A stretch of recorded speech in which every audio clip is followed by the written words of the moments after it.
In this lecture, we're going to look at sound localization and how that relates to stereo recording techniques. In order to understand stereo recording techniques, the first thing that we need to do is understand how sound is localized by the brain. So the brain interprets sound position from two different sets of cues. So it has cues to the distance of the sound, so how close the sound or far away it is from us, and then angular cues, which is the left to right positioning of the sound in the stereo field. So basically there are two broad sets of cues, and we'll look at them in turn. So let's first look at distance cues. We've got a couple of primary cues. The first one is relative loudness. So the closer that a sound is to us, the louder it gets. And the further away, the softer it gets. And the reason for that is that sound is absorbed by air and by surfaces as it travels towards you. So it stands to follow, or it's logical, that if a sound source is located at quite some distance from us, that sound is going to lose energy from travelling through the air to our ears, but also being absorbed by surfaces that it hits along the way. So the distance cue that most people are familiar with is just relative loudness. It's louder when it's closer, it's softer when it's further away. The second distance cue is the ratio of the direct to reflected sound. So if we look in this diagram here of this sound source that's in a room, in the corner, we can see that the pathways that sound will take to the listener are drawn here in simplified form. So we have the direct sound, which is the blue line going directly from the sound source to the listener's ears by the most direct pathway, and that arrives obviously first. Then we have reflected sounds off different walls or different surfaces within the room, the red and the green lines, and they obviously arrive later than the direct sound because they're travelling longer path lengths. But because they are being reflected off surfaces, then they lose some energy when they hit the surface.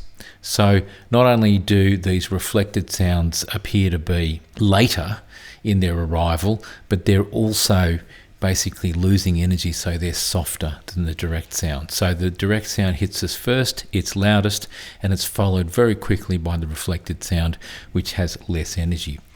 When a sound source hits a surface, depending on what that surface is made out of, that will determine the characteristic of that reflected sound. If it's a very absorbent surface in high frequencies, then it's going to absorb mainly high frequencies before it passes the sound on in the reflection and so on.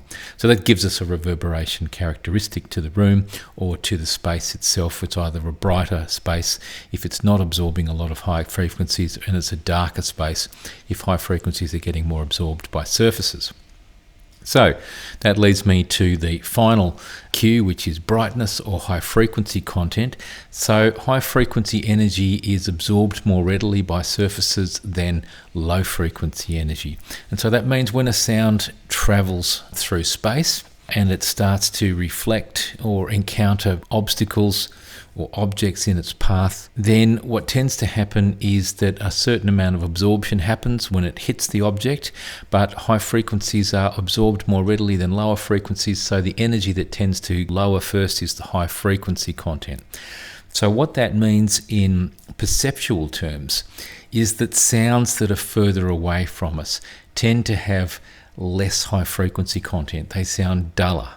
Okay, they don't sound as bright, whereas sounds that are very close to us have retained all of their high frequency energy, so they appear to be brighter than sounds that are further away. So there's a spectral component to this, there is an amplitude or loudness component to it, and then there's also this mix between direct and reflected sound. So the further away a sound is from us, then the higher the ratio of reflected to direct sound there is. That's how this cue works. When a sound is close to us, we're mostly hearing the direct sound very loud and the reflected pathways are very soft. And likewise, when the sound is further away from us, there is much less proportional difference between the loudness of the direct sound and the reflected sound, so it tends to sound more reverberant. So sounds that are further away from us sound more reverberant than sounds that are close to us. So those are the three distance cues that we have. All right, so When we look at the way that this applies with microphones then, if we substitute the listener for a microphone, that's pretty much how recording works, okay? So when we are recording sounds, in a sense, the microphones become our ears or our perspective on that sound. So if we have a room with a sound source in it, it could be an instrument, it could be anything, then obviously we have the direct sound from that source and also these reflected sounds bouncing around the room. And then in this example, we can see here we have a microphone. And if we think about this, the closer that we move this microphone to the sound source, the louder the direct sound is going to be in relation to the reflected sound, so it's going to be less reverberant. Conversely, the further the microphone is away from the sound source, then the more reverberant the sound is going to be at that microphone. So basically, as we get a microphone and we move it closer to or further away from the sound source, we are changing the amount of reflection that's arriving at the microphone, and it's becoming more reverberant or less reverberant. So that's a really important recording parameter when you're using microphones in spaces on instruments.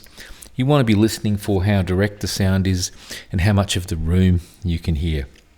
In a lot of recording situations, you don't really want to hear too much of the room, but there are particular specialist recording situations where you actually do want to use the sound of the room in the recording itself, and we'll talk about those later. But the principle is that changing the mic distance to the sound source changes the ratio of direct to reflected sound, so the amount of reverberation in the sound. All right, let's move on to angular cues then. So here we have a sound source that is at an angle to the listener. So we need to think about how does the brain interpret the angular position of a sound source. Essentially, it does this by comparing what's going on between the left and right ear. So this is why we need to have both ears operating effectively in order for us to localize sound properly. So if a sound source is happening off to one side of us, so in this diagram it's off to the right of the listener, the sound waves travel towards the head and they arrive at the right hand ear.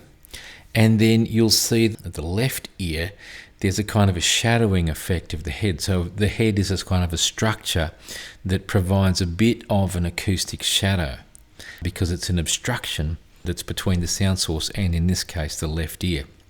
So that means that the sound at the left ear is going to be a little bit softer because it's shadowed, and it's going to have fewer high frequencies, again because of that effect of losing energy in the high frequencies first. So that's called the shadow effect of the head. Okay, and it's most pronounced at high frequencies. Lower frequencies have larger wavelengths that can wrap around the head, so you tend not to have that level difference so much in the lower frequencies. So as the sound is further off axis or further away from the center of the head, then this shadowing effect becomes more pronounced. Now, this particular angular cue is called the interaural intensity difference, or the IID cue. It's a difference in level or intensity between the left and the right ear that the brain uses to compute the position of the sound source. All right, there's the second angular cue that operates, and this is called the interaural time difference cue. Consider this example here where we're seeing the sound source now off to the left of the listener, and we consider the sound waves traveling from the source to the listener and arriving at both ears.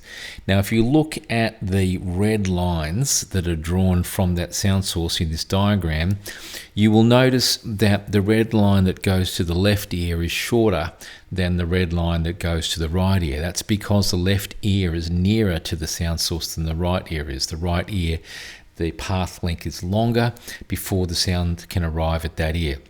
So when there's a difference in the path length, then what that translates to is a difference in the time of arrival between the sound at the left ear than the right ear. So in this example, the sound is going to arrive at the left ear before it arrives at the right ear because it doesn't have as far to travel. So this time of arrival difference is another cue that the brain uses to compute the position of a sound source in the lateral plane from left to right. And it's called the interaural time difference. Now, because these time of arrival differences are so small, because you think about the head, the ears aren't really that far apart, okay? So these are small time differences. Then they tend to manifest themselves rather than as perceivable delays. They tend to manifest themselves as phase differences. So the sound source is arriving half a cycle or 3/4 of a cycle or 1.5 cycles or whatever behind the earlier arrival at the left ear. And basically that means that there is some phase interaction between the left and right ear in terms of when those two copies of the sound source are put together by the brain. So this is sometimes called IPD, interaural phase difference. It's an alternative term, it's interchangeable, it's the same cue with two different names. So in quantifiable terms, this interaural time difference is really only in the order of about 0.65 of a millisecond, which is tiny. Okay, so if we think about sound coming from in front of us, there is no time of arrival difference between the ears because the distance is the same to the left and right ear. But as it swings around to directly to the left of us or directly to the right of us at that 90-degree point, then it will go towards that 0.65 milliseconds amount, which is the maximum amount of time difference between the two. Then, of course, as it swings around towards the back of our head, it goes back down to 0 milliseconds because the interaural time difference goes back to being nothing when the sound is directly behind us. And this is quite interesting because time difference can give us a lateral position left to right, but it can't actually give us on its own a front or back cue. So we can go, all right, this sound is at 45 degrees to my left ear, but I can't tell fully from that one cue whether the sound is 45 degrees in front of me or 45 degrees behind me, because the interaural time difference in both those examples would be the same. There are other cues that are used by the brain to determine front to back localization, and it's largely to do with the shape of the ear and the fleshy part of the outside of the ear called the pinna. And the pinna have a filtering effect on the sound, so sounds coming from behind you are more obstructed by the pinna before they come into the auditory mechanism than sounds in front of us. So again, they're a little bit softer and a little bit more dull from behind. So the brain can use all of these cues to figure out, actually, this sound is behind me. But because of the use of the pinna effect and the fact that there's a little bit less information from behind, localization is generally a little bit less sharp behind than it is in front. So now let's think about loudspeakers and stereo and how that relates to what we've just spoken about in respect of how the brain works and localizes sound. The stereo reproduction system utilizes two loudspeakers, or if we're listening in headphones, it could be two drivers, one for the left and right ears, but let's just think about loudspeakers first, that are ideally positioned at 60-degree angle to the listener. So they form an equilateral triangle. So that is the perfect speaker positioning for stereo, for optimum stereo, is an equilateral triangle with the listener. So what we're going to talk about now are how we use microphones to capture the kinds of cues that can be played back through a stereo speaker system like this or through headphones and effectively regenerate the cues for our brain so that the position of the sound in space is represented in the recording itself. Now, you'd be right in assuming that we actually need to have two microphones in order to capture these cues, because somehow we need to think about the differences between the left and right ears and how we will record or capture those with microphones. So if we want to record and represent the spatial aspects of sound, then we need to use two microphones and we need to use what are called stereo microphone techniques. When we think about stereo microphone techniques, they fall into three positioning categories. So there's what's called the coincident pair, and that is where the microphones for the left and right channels are placed together and there's no space between the two capsules. These kinds of pairs only capture intensity style differences, and of course, because they're not they're not separated in space, logically there's no way that they can capture time differences. Then we have a category called near coincident pair, where there's a small difference between the two capsules, perhaps a few centimetres or so. These pairs capture both time and intensity differences, and some of these near coincident pairs replicate the spacing between the ears on the human head. And then the last category we have are called spaced pairs, where we have capsules or mics that are spaced a long way apart, maybe a few metres to several metres. And these pairs also capture both time and intensity differences. In order for stereo to work, we also need to not only have two microphones, we need to use microphone polar patterns effectively. And just refreshing what we know about microphone polar patterns, we did touch upon these in the previous unit. On the screen here are the various microphone polar patterns that we're familiar with, which demonstrate everything from an omnidirectional pickup pattern right through to a highly directional shotgun pattern. So it's worth refreshing your memories on the microphone polar patterns, because they are really, really important in order to understanding how stereo microphone techniques actually work. Let's think about some of the microphones that we can use in Recording Studio One. Here's a classic set of pencil type condenser microphones called the AKG 451. And these are really very good microphones to, I guess, begin your adventures in recording in stereo with, because they're small and easily positioned and they have all the features that you need. Now, the 451 is a fixed cardioid pattern. You can't change the polar pattern on this microphone. It has a pad control, which is only really needed for super loud sources like drums, but you can see it there, a -10 or a -20 dB pad.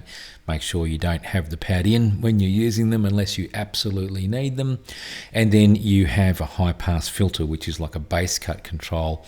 I recommend that you always have that off on flat. Okay, don't use the high pass filter when you're recording in a studio situation. So moving on from the 451s, we can then look at the other AKGs, which is the large diaphragm condenser mics that we have in Record Studio One, which is the 414. These are a multi-pattern condenser microphone, and you can see that they have a number of different polar patterns that are on the front. If you look on the diagram there, you'll see a series of patterns that range from fully omnidirectional through cardioid and hypercardioid out to figure of 8 or bidirectional. Okay, and this mic can be switched across all of those polar patterns. It actually has two capsules, one facing the front and one facing the rear, and it uses various relationships between the front and rear capsule in order to execute or deliver these polar patterns that are on the front.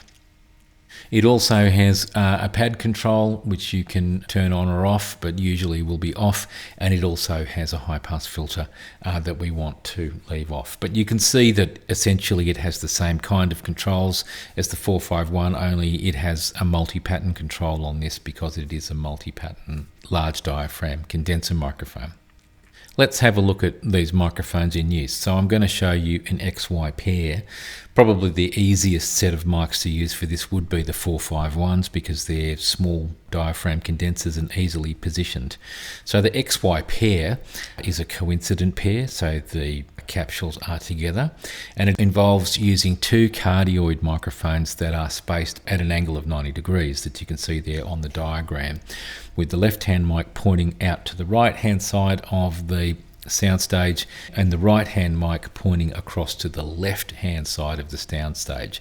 Make sure you plug it up correctly so that you know which is the left and which is the right. This will capture intensity difference cues, and it does this because if you think about how this microphone pattern works, if we have a sound that's totally on axis to the right hand side of the microphone, so in this diagram here, then it's going to be loud or fully on axis to the microphone pointing to the right, but at the same time it's going to be off axis to the microphone pointing to the left. So what will then happen will be that that sound, if it's positioned over to the right, is going to be much louder in this microphone that's pointing to the right than it is in this microphone pointing to the left, where it's off axis to that mic. So you're going to have loud in this right channel, not loud in the left-hand channel, and as a result, you're going to get your interaural intensity difference cue out of that. So the sound is going to appear to be louder in the right-hand speaker than it is in the left-hand speaker. The brain's going to go, okay, that sound is coming from the right-hand side. So you can see such a simple way of using angled microphones to represent or capture interaural intensity difference cues. And a lot of these coincident pairs really operate on this basic principle of using cardioid polar patterns to accept or reject sounds from the left and right channel, and therefore mimic or replicate the interaural intensity difference cues. Okay, you can see now photographic documentation of that, and another way of looking at them in relation to, let's say, musical ensemble. This gives you a better idea of the positioning of mics in an XY pair as small diaphragm condensers. Okay, because the capsules are together, there are no time differences. There can't be any time differences because the two capsules are together in space. It's only capturing intensity differences, but it works quite well. You can vary the perceived width of an XY pair by changing the angle between the microphones. So increasing the angle between the microphones makes the recording wider, and narrowing it makes it conversely a narrower image. You have to be careful going too wide on these things, because let me go back to this example again. If I was to go very wide on this spacing, then what happens is that sounds that are in the center start to become off axis to both microphones, and so they get soft. So what you tend to get is a hole in the middle of your stereo spectrum because the microphone spacing is actually too wide. So the next coincident pair is called the Bloom line pair. Now, for this technique, you're going to need to use the 414s that are the multi-pattern condensers, because this is pretty much similar to an XY pair of coincident cardioids, only you use figure of 8 or bidirectional patterns. So it's still 90 degrees and coincident, but figure of 8 or bidirectional microphones. So these microphones are picking up to the front and to the rear. Now, that's kind of interesting in this situation, because what this microphone pair is doing is it's also picking up rear reflections in the room, as well as the sound that's happening in front of it, which would be a musical ensemble or a musical instrument or sound source. So it would make sense then, or it would be common sense, that you can vary the amount of reverberation in this stereo recording by how close the Bloom line pair is to the musical ensemble or the sound source. The closer you get to the ensemble at the front, the louder that's going to be in relation to the reflections coming from the rear, and conversely, the further away you move that Bloom line pair from the ensemble, then the reflections are going to be comparatively louder, so it's going to become more reverberant. Interestingly enough, the way that these figure of 8 patterns work is they're two back-to-back cardioid capsules. Only the rear of the capsule is out of phase or a reverse polarity to the front. So that's another view of a Bloom line pair, and a demonstration that the rear pickup capsule is reverse polarity to the front. And you'll also see that when you've got these multi-pattern large diaphragm condensers, that really, to get them into this coincident arrangement at 90 degrees, you have to put one on top of the other. Okay, so you can't really do, what we did with the small diaphragm condenser.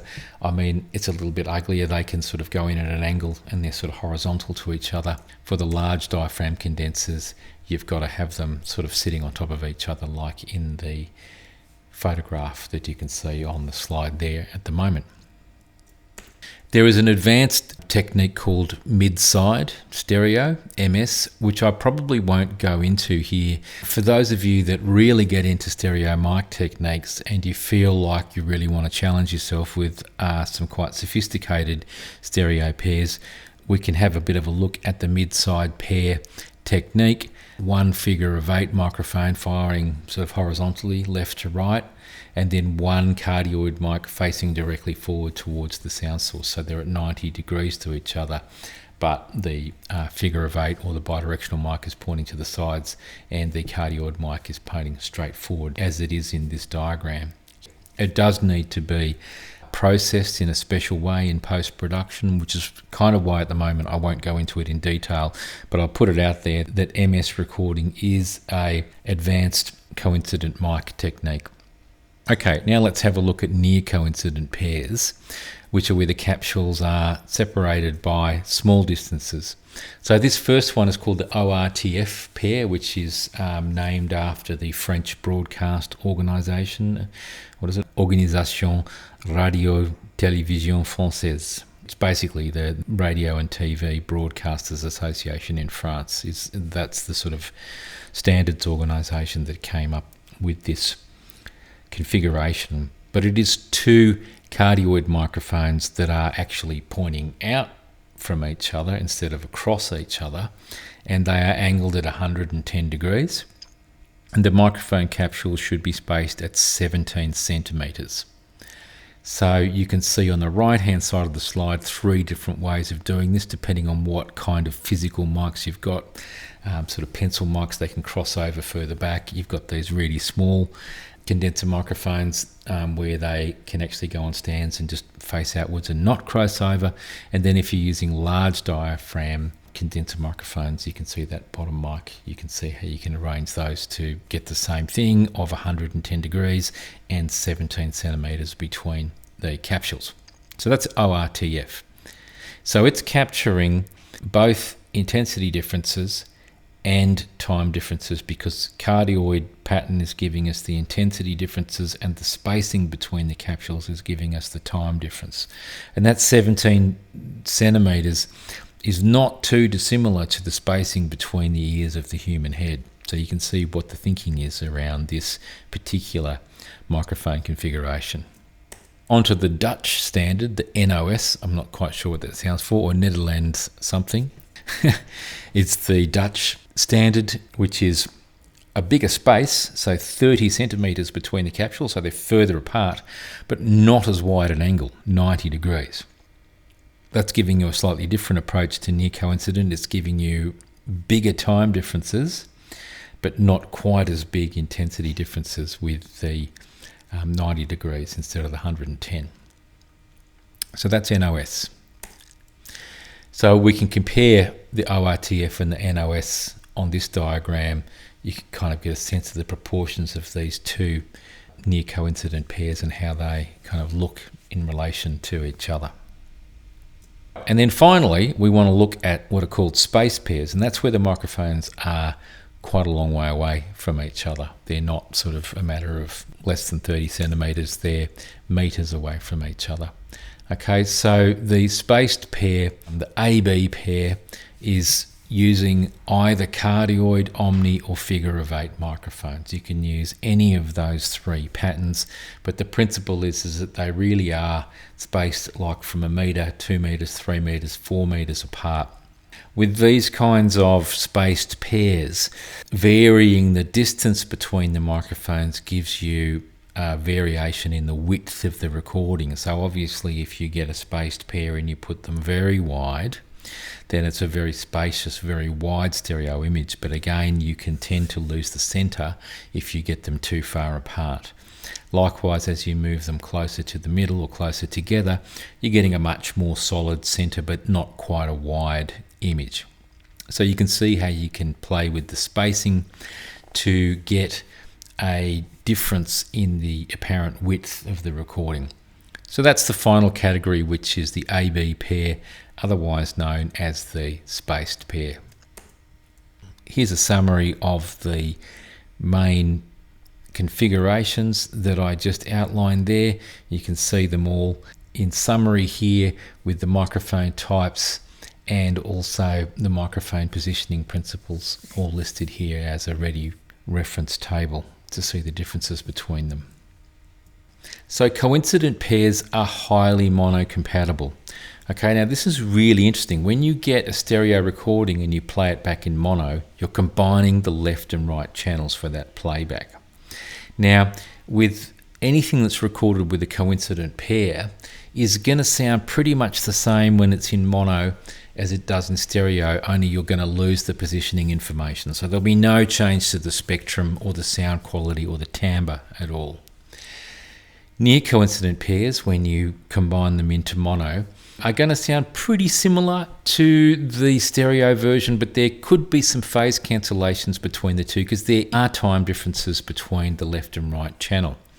Okay, so they're a bit more spacious sounding than coincident pairs and slightly less mono compatible. And because they're getting both those time and difference cues, so there's going to be some phase interaction or phase differences between the left and right channels. Spaced pairs, they can present some risks when played in mono due to the high potential for phase cancellations because there is quite significant differences between the left and right channels. You really do need to check how a spaced pair sounds in mono when you're recording with it. But on the other hand, in stereo, they are the most spacious sounding of all of them because they really are capturing lots of spatial detail, lots of width in the recording and so on, and they're capturing both time and intensity difference cues. So coincident pairs, intensity difference only, and then near coincident and space pairs are getting the time differences as well as the intensity differences. So that's a pretty neat summary of the three main categories of stereo mic techniques. It's a really good idea for you to test all of the techniques out and to develop an appreciation for the sonic differences between all of these different microphone configurations. You know, these are like creative choices. They're tools that you can use when you're recording in stereo to kind of shape sounds, you know, how spacious the sounds are, you know, how much of the space is included in the recording and so on and so forth. These are all creative production parameters that you can invoke through the kinds of choices that you make about the kinds of stereo microphone techniques or configurations that you choose.